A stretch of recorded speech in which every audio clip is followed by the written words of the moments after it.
what I talk about when I say, we need to lift each other up. It's organizations like CCAH helping people like No One Goes Hungry and the organizer kind of get their goals achieved by pitching in, providing manpower, funds, whatever you have, to make sure that people who need supports are able to get them. And I have seen this, and Leena and I have had so many guests over the past year, and it was sometimes during the middle of the pandemic, and we would ask questions about pandemic and the effects of pandemic. And it doesn't surprise me when I hear that a lot of organizations like yourself have been actually able to expand themselves, and that goes to speak about the passion and the commitment you have to the cause. And so do you feel that even your volunteers, and I know doing something as substantial as what you do cannot be done by just one person. It involves a team, it involves a bunch of volunteers coming together. Do you feel that through your work you were able to gather more volunteers, and that you feel like people had more time to give out and give back to the community?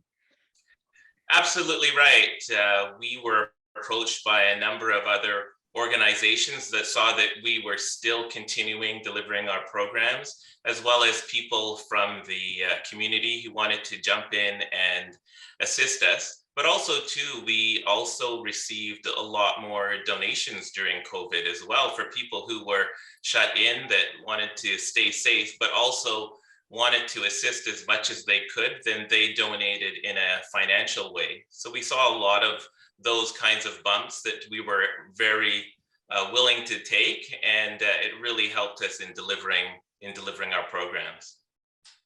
I love that, and I think it lifts up this idea that there was a lot, or many of us felt in the pandemic that there was so much we couldn't do. But I feel like what we're talking about animates that many of us said, well, what can we do? And so I feel like, some of these success stories that we're hearing now around that idea of looking for the helpers and those who had the means and the privilege to be able to pitch in is so meaningful, and just really a testament to the resilience that is inherent in our communities. So I want to turn our attention to, let's maybe talk first about the Community Harmony Garden. And I hope I've said that correctly, but really, really excited to hear about this new project that CCAH has helped to kick off at Queen Elizabeth Park Community Center in Oakville. So tell us more about that. How did that happen? And, what are you hoping for? And anything else that you think is really helpful for us to understand about it? Well, thank you. That project, the Harmony Gardens, is something that we're really proud about. It came to us as an idea from a few of our seniors during COVID. They were talking about how they had downsized their residences and they no longer had the yard to put in their garden, as well as there were other seniors who simply said that we just would like some help in gardening. We don't have a garden, but if we did have a garden, we no longer have the mobility, but we also continue with the desire to garden. And we also met with some people in the community who were saying that they don't have a garden, although they have young families and young people in their families, that they're looking for the space. In addition, some of those individuals that you heard about that we delivered meals to, they talked about trying to grow their own vegetables and not having the space in order to do that. So we took all of those things together and we came up with an idea for a Harmony Gardens, which is really a series of garden plots that we will traditionally, garden plots are rented out to families, but we are going to give them absolutely free. And we can do that with the assistance that we receive from the Oakville Community Foundation. And we also partnered with the town of Oakville as well. And we will be installing the community garden.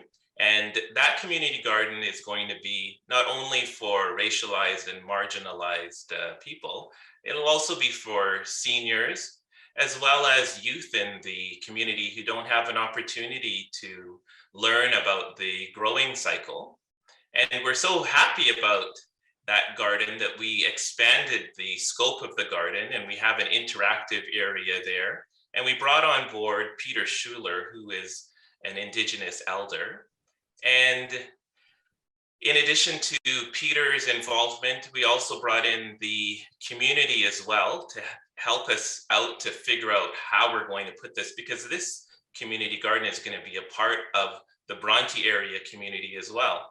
And when we did the community consultations, we came up with some real novel approaches to the garden. And the garden is now about to be constructed. It's going to be finished by the growing season that will start around the end of May. And that garden will also have an interactive part where kids will be able to learn about Black history and Indigenous history. As well, there's going to be an installation there that is going to serve to recognize the children of residential school who did not return.